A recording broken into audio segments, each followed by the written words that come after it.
मैं डॉक्टर लक्ष्मी नारायण, प्रवक्ता इतिहास, राजकीय मॉडल संस्कृति वरिष्ठ माध्यमिक विद्यालय ततारपुर इस्तमुरार रेवाड़ी हरियाणा, आप सभी का इस व्याख्यान में स्वागत करता हूं।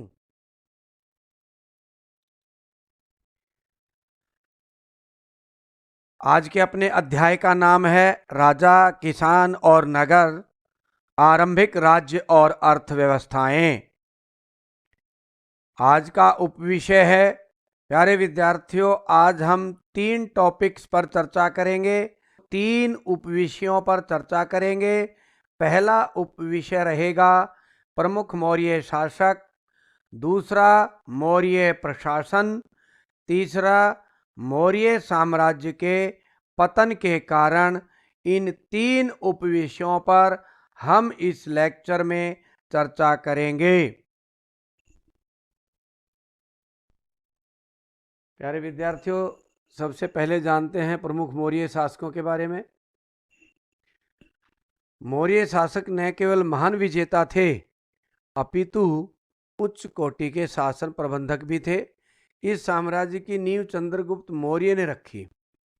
मौर्य प्रशासन को जानने से पहले एक बार मौर्य साम्राज्य के प्रमुख शासकों के बारे में जान लेते हैं। चंद्रगुप्त मौर्य साम्राज्य के संस्थापक थे। चंद्रगुप्त कौन था, इसके बारे में हमारे सामने विभिन्न प्रकार की कहानियां आती हैं। एक कहानी है, बौद्ध परंपराओं के अनुसार चंद्रगुप्त मौर्य का पिता मौर्य नगर का राजा था। वह एक अन्य राजा से लड़ते हुए मारा गया। उस समय उसकी रानी, जो कि गर्भवती थी, पाटलिपुत्र में अपने भाई के पास चली गई। यहाँ पर उसने 345 ईस्वी पूर्व में एक बच्चे को जन्म दिया। इस बच्चे का नाम चंद्रगुप्त रखा गया। बालक की रक्षा के लिए उसे ग्वाले के सुपुर्द कर दिया गया। तत्पश्चात उसका लालन पोषण एक शिकारी ने किया। एक दिन जब यह बालक कुछ अन्य बालकों से मिलकर एक शाही खेल खेल रहा था, तो अचानक कौटिल्य अथवा चाणक्य की दृष्टि उस पर पड़ी। उसने इस बालक को उस शिकारी से ले लिया और तक्षशिला ले आया। यहाँ पर उसने चंद्रगुप्त को 7-8 वर्षों तक सभी प्रकार की शिक्षा प्रदान की, शास्त्र और शस्त्रों की शिक्षा दी। कौटिल्य तक्षशिला नगर के एक ब्राह्मण का पुत्र था। एक बार जब वह नंद शासक के दरबार में पाटलिपुत्र गया, तो उसने कौटिल्य को भारी अपमानित किया था। उस समय कौटिल्य ने भरे दरबार में यह प्रतिज्ञा की कि वह नंद वंश को समाप्त करके ही सुख की सांस लेगा। उसकी यह प्रतिज्ञा उस समय पूर्ण हुई जब उसने नंद वंश का नाश करके चंद्रगुप्त मौर्य को राज्य सिंहासन पर बैठा दिया। एक अन्य विचारानुसार चंद्रगुप्त ने अपना बचपन तक्षशिला में नहीं अपितु पाटलिपुत्र में व्यतीत किया था। युवा होने पर उसने नंद दरबार में नौकरी कर ली थी। अपनी योग्यता के अनुसार वह शीघ्र ही उच्च सैनिक पद पर पहुंच गया। एक दिन किसी बात पर नाराज होकर नंद शासक ने उसे नौकरी से निकाल दिया। वह स्थान स्थान पर घूमता हुआ तक्षशिला कौटिल्य के पास पहुंच गया। वह पहले ही नंद वंश के विरुद्ध था, इसलिए उन दोनों ने नंद वंश का विनाश करने के लिए संयुक्त प्रयास करने का निर्णय किया। इसी संबंध में चंद्रगुप्त तक्षशिला में सिकंदर से मिला और उसने नंद राजा पर आक्रमण करने का परामर्श दिया। सिकंदर को चंद्रगुप्त का अहंकारी व्यवहार पसंद न आया और उसने उसे मारने की आज्ञा दे दी, किंतु वह किसी प्रकार बच निकलने में सफल हो गया। अनेक इतिहासकारों के और भी विचार हैं कि चंद्रगुप्त नंद वंश का एक राजकुमार था। उसकी मां का नाम मूरा था, जो शूद्र जाति की थी, इसलिए चंद्रगुप्त के वंश का नाम मौर्य पड़ गया। एक बौद्ध परंपरा में एक और विचार भी आता है कि इस वंश के लोगों को हिमालय में एक ऐसे भाग में शरण लेनी पड़ी जहां पर बहुत मोर पाए जाते थे, इस कारण ये लोग मौर्य कहलाए। कुल मिलाकर यह निर्णय आता है कि चंद्रगुप्त मौर्य शूद्र वंश का था। इसका जन्म 345 ईस्वी पूर्व में हुआ। इस सम्राट की शिक्षा दीक्षा तक्षशिला में कौटिल्य के संरक्षण में हुई। तक्षशिला आजकल पाकिस्तान में है। इसके बारे में आगे हम जानेंगे, इसके खंडरात देखेंगे। इनके समय में ही जब ये तक्षशिला के विद्यार्थी थे, उस समय 326 में सिकंदर का आक्रमण हुआ। 325 ईस्वी पूर्व में सिकंदर फिलिप्स को अपना गवर्नर बनाकर वापस चला गया था और पीछे से उसके जाने के बाद 322 ईस्वी पूर्व में वहां जनता ने विद्रोह कर दिया पंजाब में और फिलिप्स की हत्या कर दी। इन्हीं परिस्थितियों का लाभ उठाकर चंद्रगुप्त मौर्य ने पंजाब पर अधिकार कर लिया। इस विजय में उनके गुरु कौटिल्य की प्रमुख भूमिका रही। पंजाब को जीतने के बाद लक्ष्य उनका मगध था। 321 ईस्वी पूर्व में विशाल सेना के साथ मगध पर आक्रमण कर दिया। कौटिल्य का लक्ष्य था मगध, क्योंकि मगध के शासक धनानंद ने कौटिल्य का अपमान किया था और कौटिल्य ने उसको समाप्त करने की प्रतिज्ञा ले रखी थी। चंद्रगुप्त मौर्य की अगली विजय हम देखते हैं शैलुकस से युद्ध। शैलुकस मध्य एशिया का शासक था। सिकंदर ने अपना गवर्नर इस क्षेत्र में उसे नियुक्त किया था, यानी कि कंधार और इससे ईरान इराक का इलाका आता था। इसमें काबुल, कंधार, हिरात, बलूचिस्तान, ये सारा इलाका सेल्यूकस के अधीन था। इस पर आक्रमण कर दिया और विजय प्राप्त कर ली सेल्यूकस पर। सेल्यूकस ने हार स्वीकार करते हुए अपनी पुत्री हेलन का विवाह चंद्रगुप्त मौर्य से कर दिया और चंद्रगुप्त मौर्य ने 500 हाथी सेल्यूकस को भेंट किए। चंद्रगुप्त मौर्य की अन्य विजय भी हैं, जैसे उन्होंने पश्चिम में सौराष्ट्र को जीत लिया, गुजरात क्षेत्र में, दक्षिण में मैसूर तक के क्षेत्र को जीत लिया और इस तरह से चंद्रगुप्त मौर्य के पास एक विशाल साम्राज्य हो गया। चंद्रगुप्त मौर्य के बाद बिंदुसार गद्दी पर बैठे। 298 ईस्वी पूर्व से 273 ईस्वी पूर्व तक बिंदुसार ने राज किया।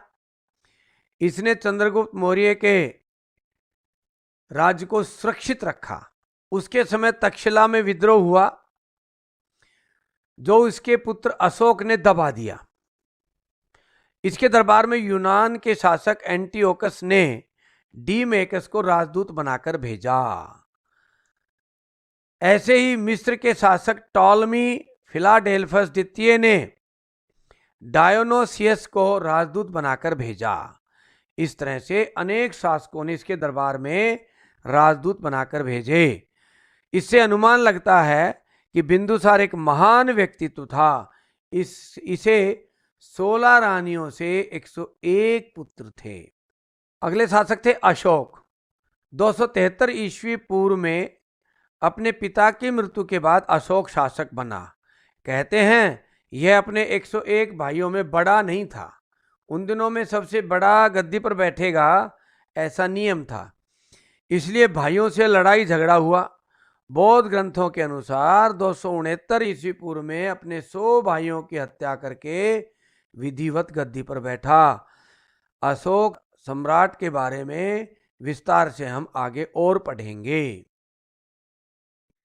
अब अगला विषय है हमारा मौर्य प्रशासन।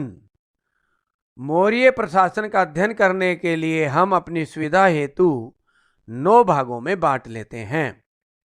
पहला केंद्रीय शासन प्रबंध, दूसरा प्रांतीय शासन प्रबंध, तीसरा पढ़ेंगे जिला प्रबंध, चौथा नगरों का प्रबंध, पांचवा स्थानीय प्रबंध, छठा पढ़ेंगे वित्तीय प्रबंध, सातवां न्याय प्रबंध, आठवां गुप्तचर प्रबंध और 9वां सैनिक प्रबंध।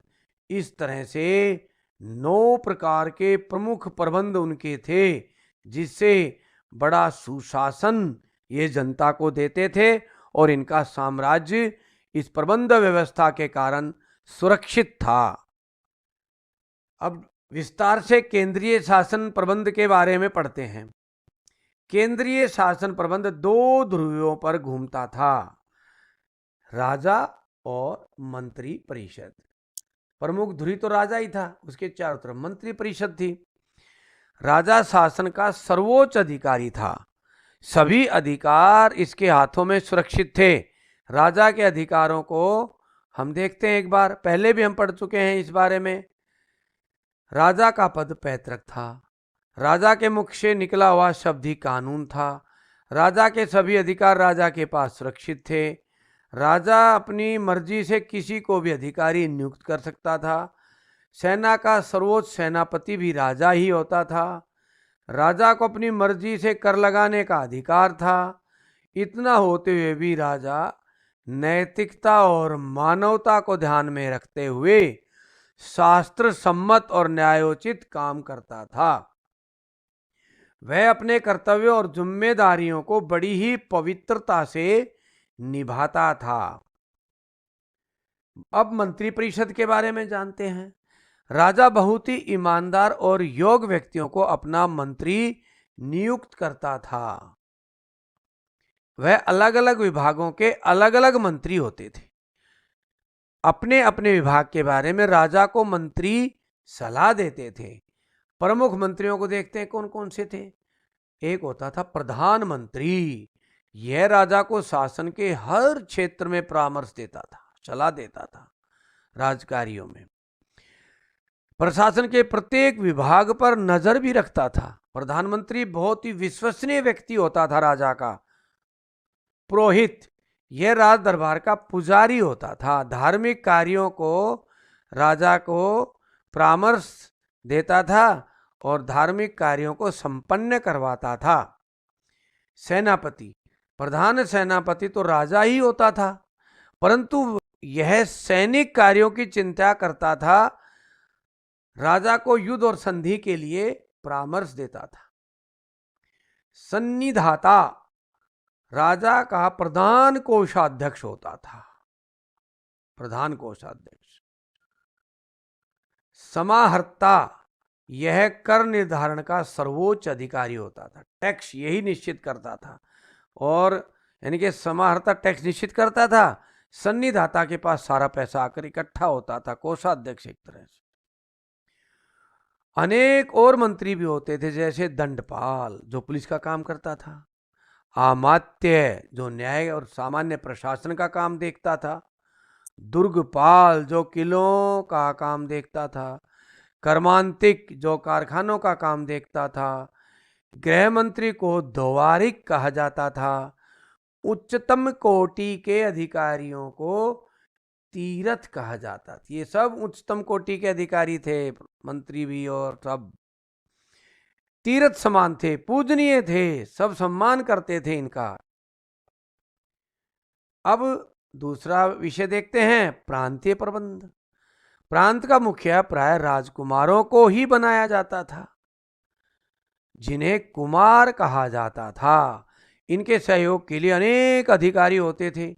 लोगों के कल्याण के कार्य करना, प्रांत में शांति व्यवस्था बनाए रखना, कर आदि के एकत्रीकरण में सहयोग करना। मौर्य प्रशासन के दौरान 4 प्रांत रहे, परंतु बाद में अशोक के समय में 5 हो गए।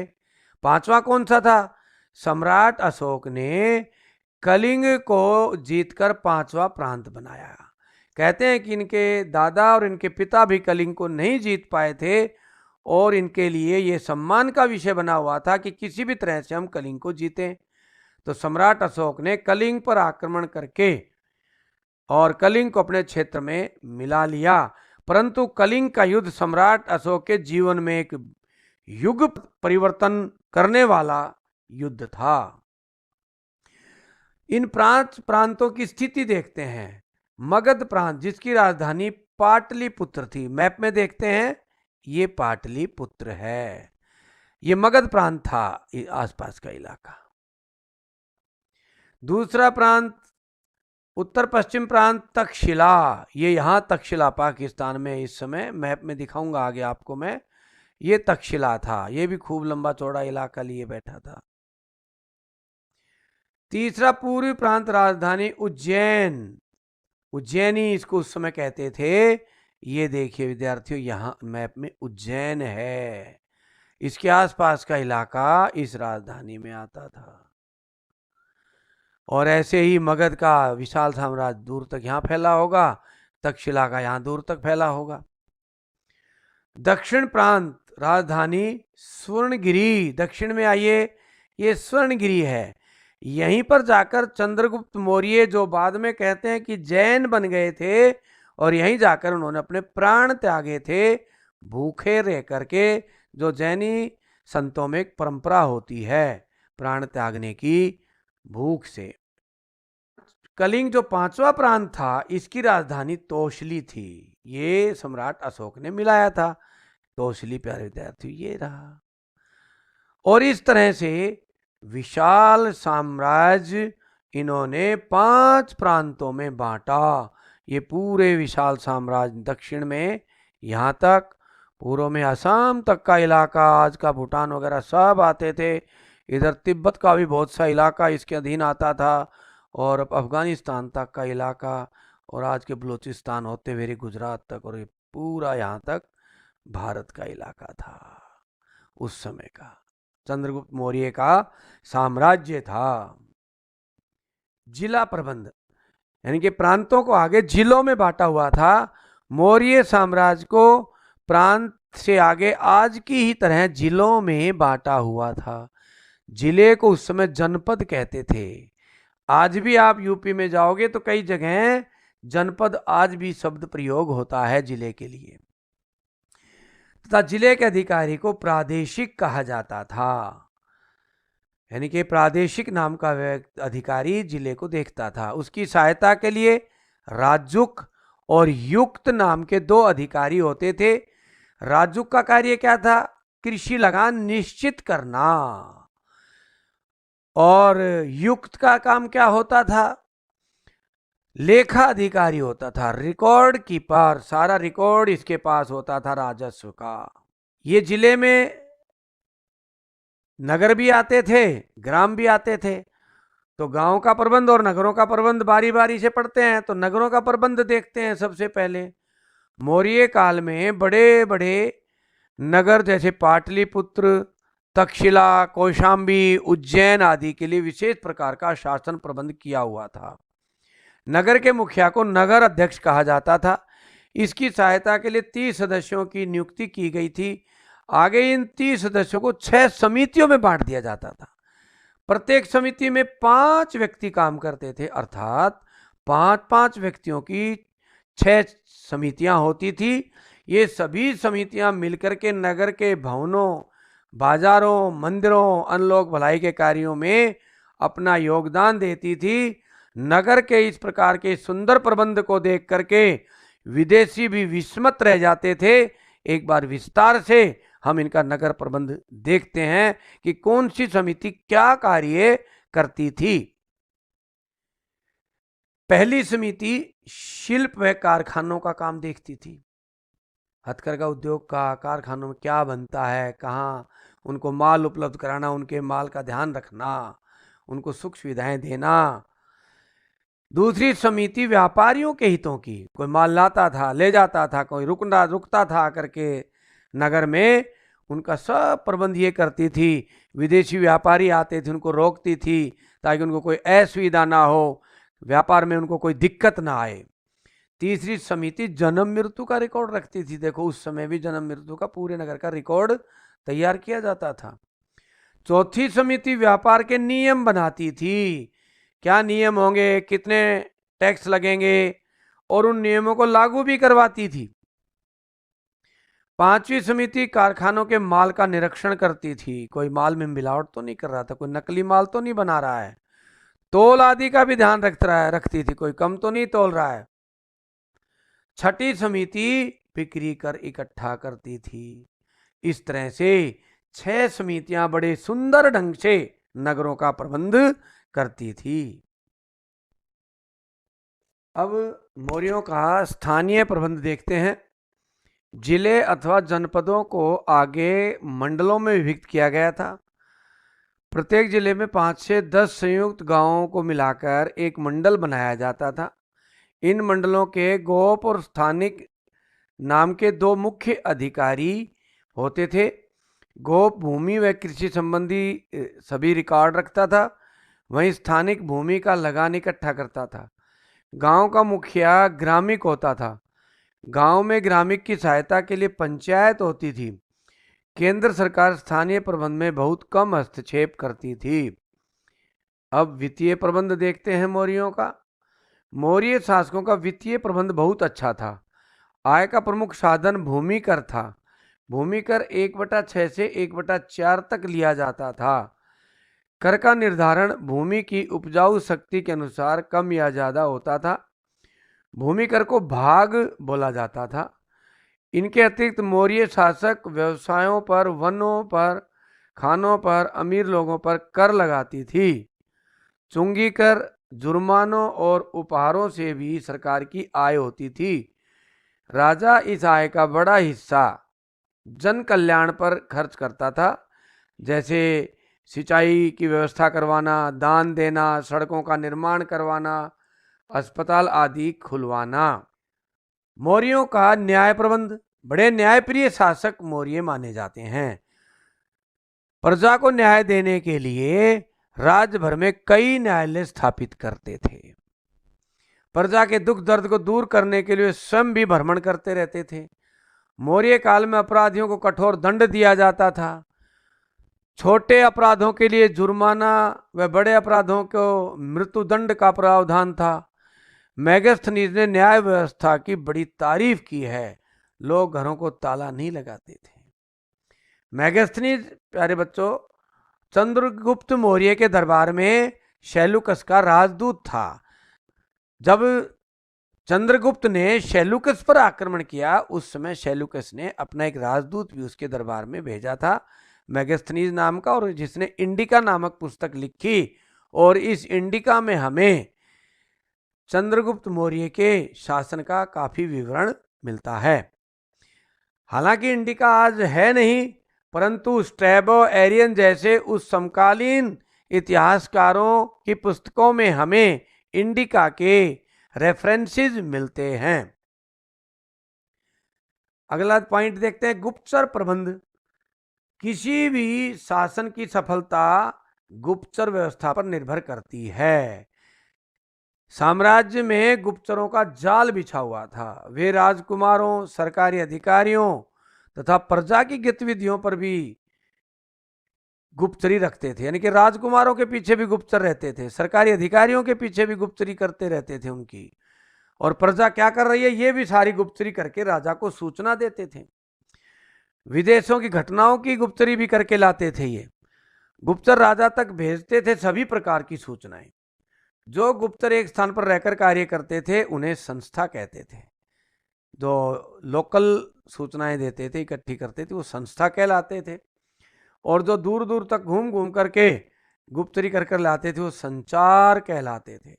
इस तरह से गुप्तचरी उन्होंने दो भागों में बांटा हुआ था, संस्था और संचार। गुप्तचरों की निगरानी के लिए गुप्तचर भी होते थे, यानी कि गुप्तचरों के ऊपर भी गुप्तचर लगा रखे थे कि कोई गुप्तचर गड़बड़ तो नहीं कर रहा है। कहते हैं कि गुप्तचरी में स्त्रियां अधिक कुशल मानी जाती थी, तो उस काल में स्त्रियां बहुत अधिक मात्रा में गुप्तचरी का कार्य करती थी। मौर्यों का सैनिक प्रबंध। मौर्यों के पास अपने साम्राज्य के विस्तार के लिए व विदेशी आक्रमण से रक्षा के लिए एक विशाल सेना थी। चंद्रगुप्त के सैनिकों की कुल संख्या 6,90,000 थी। पैदल सेना, घुड़ सेना, हाथी सेना, रथ सेना, कई प्रकार की सेना थी। एक पैदल सेना, दूसरी घुड़ सेना, तीसरी हाथी सेना, चौथी रथ सेना और पांचवी जल सेना भी इनके पास थी। मौर्यों के पास नौसेना बहुत मजबूत थी, क्योंकि इनके साम्राज्य के साथ विशाल समुद्र, अरब सागर और बंगाल की खाड़ी लगते थे। एक प्रशिक्षित सैनिक को 500 पण देते थे तनख्वाह के रूप में, और सेनापति को 48,000 पण वार्षिक वेतन मिलता था। पण एक चांदी का सिक्का होता था। युद्ध में वीरता दिखाने वालों को विशेष पुरस्कार भी दिया जाता था। सैनिक प्रबंध के लिए 30 सदस्यों की एक समिति होती थी, जो आगे 6 उप समितियों में बटी होती थी। प्रत्येक समिति में 5 सदस्य होते थे। अब 5 सदस्य यानी कि जैसे नगरों को 6 समितियों में बांटा था, ऐसे सेना को भी प्रबंध व्यवस्था के लिए 6 समितियों में बांटा था। पहली समिति पैदल सेना की देखरेख करती थी, दूसरी समिति घुड़सेना की देखरेख करती थी, तीसरी समिति रथ सेना की देखरेख करती थी, चौथी समिति हाथी सेना की देखरेख करती थी, पांचवी समिति नौसेना और जहाजों की व्यवस्था देखती थी, यानी कि समुद्री सेना की। छठी समिति सेना के प्रशिक्षण और युद्ध के लिए हथियारों व रसद का प्रबंध करती थी, यानी कि प्रबंध समिति थी एक तरह से। उनके लिए हथियार तैयार कराना, उनके लिए रथ तैयार कराना, हाथी घोड़े ला कर देना, इस तरह के कार्य ये करती थी। इस प्रकार हम देखते हैं कि मौर्यों का शासन प्रबंध उच्च कोटि का था, इसलिए विशाल और मजबूत साम्राज्य इनका रहा। अब अपना अगला विषय देखते हैं, मौर्य साम्राज्य के पतन के कारण। मौर्य साम्राज्य के पतन के अनेक कारण रहे हैं। पहला कारण है तानाशाही शासन। तानाशाही यानी कि राजतंत्र। हमने जो पढ़े थे कि राजा के ऊपर कोई अंकुश नहीं था, तानाशाही शासन था। जैसे कई बार राजा की प्रजा परेशान हो जाती थी और विद्रोह कर बैठती थी या सहयोग नहीं करती थी, तो तानाशाही शासन के कारण से साम्राज्य कमजोर हो गया। विशाल साम्राज्य था, हमने देखा दक्षिण में मैसूर तक, पश्चिम में अफगानिस्तान तक, पूर्व में असम तक, उत्तर में हिमालय तिब्बत से छूता हुआ। इतना विशाल साम्राज्य संभालना बड़ा मुश्किल हो जाता है। राजधानी का केंद्र में नहीं होना। अब पाटलिपुत्र एक साइड में हो गई इनकी राजधानी, और उधर कहाँ सुदूर अफगानिस्तान और सुदूर मैसूर, इतने दूर तक के साम्राज्य को टिकाए रखना लंबे समय तक मजबूती के साथ बड़ा मुश्किल काम था। फिर कर्मचारियों के अत्याचारी बढ़ गए। कहते हैं कि आमात्य अपनी मर्जी से न्याय करने लगे थे, भ्रष्टाचारी हो गए थे, घूसखोर हो गए थे। अन्य अधिकारी भी इस तरह से खराब होते चले गए और कर्मचारियों के अत्याचार से जनता तंग आ गई। साम्राज्य का विभाजन। कहते हैं कि अशोक के बाद साम्राज्य टुकड़े टुकड़े होता चला गया। अशोक के बाद जालोक ने कश्मीर पर अपनी स्वतंत्रता की घोषणा कर दी। वीरसेन ने गांधार पर अफगानिस्तान की तरफ अपनी स्वतंत्रता की घोषणा कर दी। बाकी साम्राज्य बचा वो संप्रति और दशरथ ने बांट लिया। साम्राज्य बट जाने के कारण आपस में इनके वैमनस्य भी बढ़ गए और मौर्य साम्राज्य का पतन हो गया। वित्तीय संकट भी, विशाल सेना, अनाप शनाप खर्च सुदूर तक, तो इन कारण से जनता के ऊपर अत्याचार, अधिक टैक्स वसूलना, इससे वित्तीय संकट पैदा हो जाता है और वित्तीय संकट के कारण पतन की तरफ चले गए।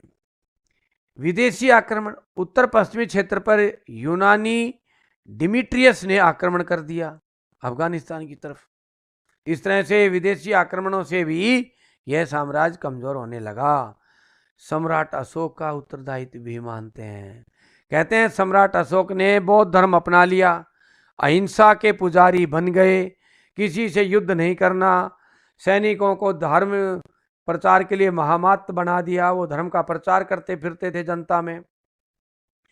इसलिए जब तक सम्राट अशोक रहे तब तक सब ठीक रहा, पड़ोसी राज्यों से भी अच्छे संबंध रहे। परंतु अशोक की मृत्यु के बाद साम्राज्य छिन्न भिन्न हो गया। विदेशियों ने आक्रमण कर दिया, प्रशिक्षित सेना नहीं थी क्योंकि सेना धर्म प्रचार करती थी।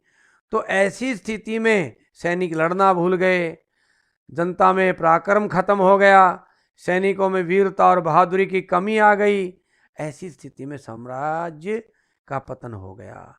तत्कालिक कारण, जो प्रमुख कारण था, कहते हैं बृहद्रथ का सेनापति पुष्यमित्र शुंग था।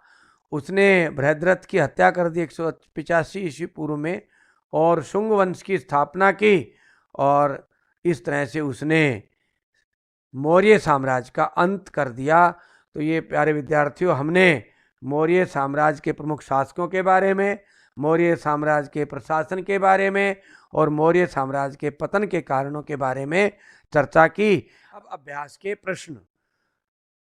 चंद्रगुप्त मौर्य की विजयों का वर्णन करो। मौर्यों के नगर प्रशासन का वर्णन करो। मौर्यों के सैनिक प्रबंध का वर्णन करो। मौर्य साम्राज्य में कितने प्रांत थे, वर्णन करें। मौर्य साम्राज्य के पतन के कोई 5 कारण लिखें। प्यारे विद्यार्थियों, आप सभी का बहुत बहुत धन्यवाद।